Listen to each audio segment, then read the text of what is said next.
Assalamualaikum warahmatullahi wabarakatuh. Sebelumnya terima kasih kuucapkan pada kalian. Mungkin aku tadi terlalu larut dalam perasaan lubuk hatiku, perasaan yang terdalam dari pikiran seorang Muhammad Ridwan yang teraniaya sejak kecil. Cuman aku hanya menginginkan pada kalian itu tadi jangan terlalu dipikirkan. Tapi kalau seandainya kalian menjadikan pikiran, aku ingin kalian bisa menjadikannya sebagai cambukan untuk menjadikan diri kalian menjadi lebih baik, setidaknya lebih baik dari diriku. Jikapun aku yang lebih baik, mungkin keadaanku tidak lebih baik, tapi mungkin kalau seandainya keadaanku lebih baik dari kalian, kumohon ridho kalian, kumohon maaf dari kalian. Sebab aku hanyalah manusia biasa, aku hanya bisa menerima takdir dari Allah. Kita hanya bisa meminta takdir dari Allah dan berserah diri padanya. Namun kalau kalian berserah diri kepadanya, aku tidak memaksa kalian untuk menolak berserah diri. Namun kalian akan diuji dengan sesuatu yang lebih hebat. Karena aku aja dalam menjalaninya aku nggak sanggup. Karena itu di tanganku ini, lihatlah, yang ini, aku nggak sanggup menjalaninya. Ini, aku nggak sanggup menjalaninya. Namun karena kuatnya hatiku, tekadku, dan aku selalu sholat, alhamdulillah. Karena aku, kalau kalian pengen punya anak seperti diriku, maksudnya yang ya kalian bisa berpikir kan, maksudnya tuh yang kalian inginkan kan, kalian harus memupuk, sentuh hati anak kalian atau pikirannya, dan jamah nafsunya. Nafsunya jangan jamah dengan sesuatu yang jelek, dan jangan iming-imingi dia dengan nafsunya. Kalau kalian iming-imingi dia dengan nafsunya, maka kalian akan merajakannya. Kalau kita merajakan seorang anak, maka kita jatuh kepada salah satu hadis di mana seorang budak melahirkan tuannya. Jatuh kepada hadis itu. Jadi dengan cara yang lebih baik itu adalah menyentuh otaknya dan hatinya, dan menggiring nafsunya, menggiring otaknya dan hatinya terus. Kadang-kadang kita beri makan, ya pokoknya seorang ibu dan ayah pasti bisa kok. Aku yakin. Aku gak terlalu bisa karena aku belum mengaplikasikannya dalam kehidupanku, dan aku belum menjalani bahtera rumah tangga. Jadi aku masih belum bisa mengatakan diriku mahir dalam hal itu. Namun aku memiliki teori, tapi aku tak bisa mengatakannya. Teori yang paling tepat adalah raih hatinya, jamah nafsunya, dan buat pikirnya. Bentuklah pola pikir dalam dirinya. Karena itu bagi anak yang seperti yang karena pada masa-masa anak-anak itu mereka kan suka geliatan gitu ya, itu mungkin istilahnya ya. Jadi bentuk akhlak pada dirinya, jentik jemari dari seorang anak itu, seorang anak yang maksudnya seorang ibu itu sangatlah ditunggu oleh seorang anak yang cowok, dan kata-kata dari seorang ayah sangatlah ditunggu oleh anak cewek. Tetapi apabila mereka tidak bisa, itu bagus. Namun kalau terlalu ekspensif, apa namanya tuh, aku mulai nggak tahu katanya ya, kalau terlalu observe nanti kita bingung. Pokoknya jalani aja, karena kita hidup untuk menghadapi masalah. Tetapi kalau di surga kita nggak menghadapi masalah. Cuman aku yang dulu waktu kecil aku mendengarkannya dari orang-orang sekelilingku yang di sini, apakah di surga kita kena luka apa enggak. Yang jelas aku melihat di gambar Nabi Adam dan Hawa, walaupun aku tahu itu bukan Nabi Adam dan Nabi Hawa, tetapi aku menggambarkannya itu Adam dan Hawa. Tetapi dalam hatiku mereka cantik dan ganteng sekali, cantik dan ganteng sekali gitu. Jadi aku tuh kagum, rasanya tuh pengen, entahlah, aku nggak tahu di mana aku berada, aku nggak tahu. Yang jelas aku rasanya tuh pengen sembunyi melihat mereka aja, atau pergi ke mereka sedikit, ganggu-ganggu mereka, aku gini ini aku pergi gitu. Jadi rasanya pengen seperti itu, bukan pengen dimanja, tetapi setidaknya menjadi perhatian bagi mereka. Dan aku pengen tahu bagaimana karakter mereka saat pacaran, karena mereka nggak bersetubuh kan. Setubuh mereka adalah di dunia ini, dunia fana ini, di tempat kita ini. Mereka nggak bersetubuh di akhirat, di surga. Mereka ditelanjangi oleh iblis. Cuman aku udah pernah berceramah secara halu dan waham kepada kalian, namun mungkin kalian telah mendengarnya. Tapi yang jelas, namanya iblis, ia tidak akan pernah berhenti untuk menjerat kaum muslimin. Ingatlah, ingat itu. Kita harus bersyukur kepada Allah, minta yang benar. Karena kita tahu kitalah yang berderajat lebih tinggi. Karena kita ditempa dengan mau nggak ini, mau nggak itu. Sedangkan iblis, ia berkehendak. Kalau kita meminta gusar, pengen memberikan yang lebih baik, atau tamak, itulah sifat tanah. Karena tanah, lihatlah, kalau tanah itu sudah tumbuh, ada tanaman liar di bawahnya, ada tanaman besar di bawahnya. Kalau ada yang berlindung padanya, ia gak pernah marah. Kalau ada yang apa kepadanya, tapi itu adalah sifat.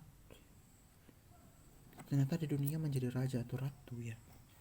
Tetapi kita akan menjadi raja dan ratu juga kan, kalau seandainya masuk ke surga, atau di khazanah keluarga, di sana kehidupan keluarga. Karena seorang bapak atau ibu adalah melindungi anaknya. Jadi kita mari sama-sama berkhulawat kepada Allah Subhanahu wa taala melalui hati sanubari kita. Kalau kita itu benar dan ada benarnya. Ini jalan sesat, sing nantulen. Tetapi ini adalah jalan kehidupan seorang Muhammad Ridwan. Berkhulawat itu artinya, kalau aku bisa mengartikannya, itu adalah menjamah hati seseorang dengan cara bertawakal kalbu dan meminta agar dirinya dicabut amarahnya dan menjadikan dirinya seorang pelacur bumi dan menjadi, kalau kalian memintanya juga, bagaimana kacaunya dunia. Kacau dunia jadinya kan, banyak yang apa. Kita cukup satu aja.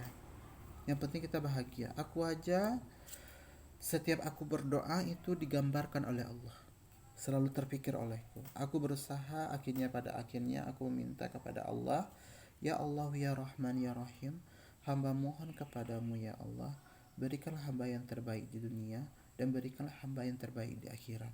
Dan hamba mohon kepadamu ya Allah, lindungi keluarga hamba di dunia, dan lindungi keluarga hamba di akhirat.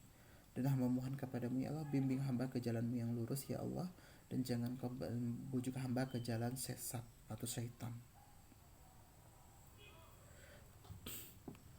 Dan pokoknya kita minta apa yang kita minta, yang jelas rasional, baik bagi diri kita, baik bagi orang lain, dan tidak menindas orang lain, dan tidak menginginkan semata-mata hanya untuk diri kita.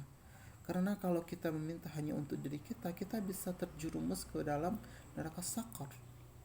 Karena neraka sakar itu bagi orang yang keras kepala, hanya mementingkan dirinya sendiri. Namun jika sekiranya kita berpikir, kita akan langsung masuk surga. Cuma kalau seandainya kita termasuk orang yang masuk neraka, mudah-mudahan kita hanya termasuk orang yang 20 menit di neraka, aku tak pandai mengatakannya di surga neraka. Yang jelas kehidupannya itu selama 20 menit dunia, 20 jam dunia, 20 second dunia, entah berapa, pokoknya nggak tahu. Yang jelas kalau seandainya kita masuk neraka pun sebanyak itulah paling yang kita sanggupi, yang setidaknya bisa meringankan beban kita. Soalnya Allah pun mengatakan kan dalam hadis, di antara 1 juta orang hanya 1 yang masuk surga. Hanya antara 1 juta orang hanya 1 masuk surga. Mungkinkah kita yang bisa masuk surga secara bersama-sama, bergerombol, dan termasuk orang yang beruntung? Beruntung kita masuk surga bisa bersama-sama semuanya, tetapi kita mengumpat-ngumpat pada orang lain. Apa yang harus kita lakukan? Kita itu berusaha untuk masuk surga. Itulah harapan dan cita-cita kita. Karena dalam surga apapun bisa kita lakukan. Bukankah dalam fantasi-fantasi yang pernah kita lihat dalam TV-TV itu sangat indah oleh kita lihatnya? Lalu bagaimana kalau seandainya terjadi di dunia? Di dunia sudah terjadi sangat sedikit kan? Itu bukti dari yang kupinta. Kalau kalian gak percaya ya terimalah azabnya. Tetapi aku bukan siapa-siapa. Kembali aku mengatakan aku bukan siapa-siapa. Aku bukan nabi, aku bukan rasul. Tetapi aku hanya hamba yang dipilih Allah sejak lahir untuk turun ke dunia dan menjadi ekspos oleh kalian. Boleh ditanya pada semuanya. Aku udah tanya pada kakak-kakakku. Aku udah melihat keadaan kakakku. Aku udah melihat keadaan orang kampungku. Aku lihat dari kecil bagaimana mereka bersikap, bagaimana mereka bertindak. Layak menikah atau selalu menggunjing suami.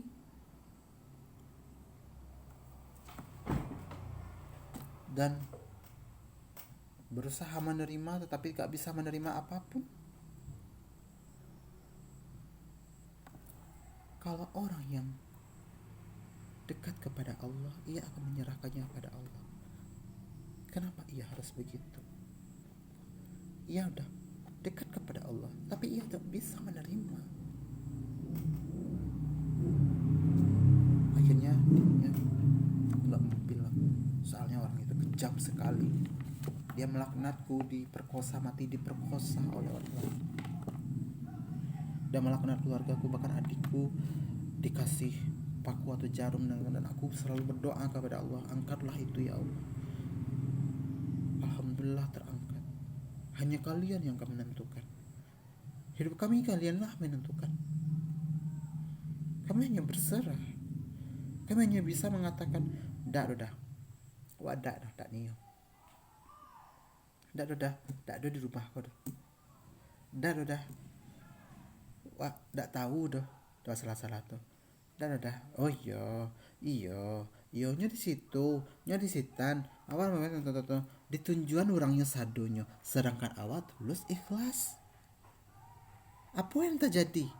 Kalau orang tak bisa mambi elok kawa, tenang buruknya dia kan? Beku nyagi lo yang buruk ke keluarga awak, ke adik awak. Kok ke kakak awak apa segala macam. Tak boleh, tak bisa awak lah dona. Itu hanya berserah kaminya. Sedangkan Allah telah menuliskan takdirnya, mereka tidak akan kena. Tetapi orang ngotot. Itulah Bani Israel.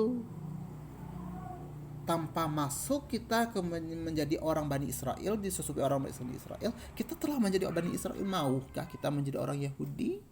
Sedangkan Yahudi tidak diterima di surga, tetapi mereka layak dibakar dalam neraka dan akan diperhitungkan oleh Allah apakah layak masuk surga atau tidak.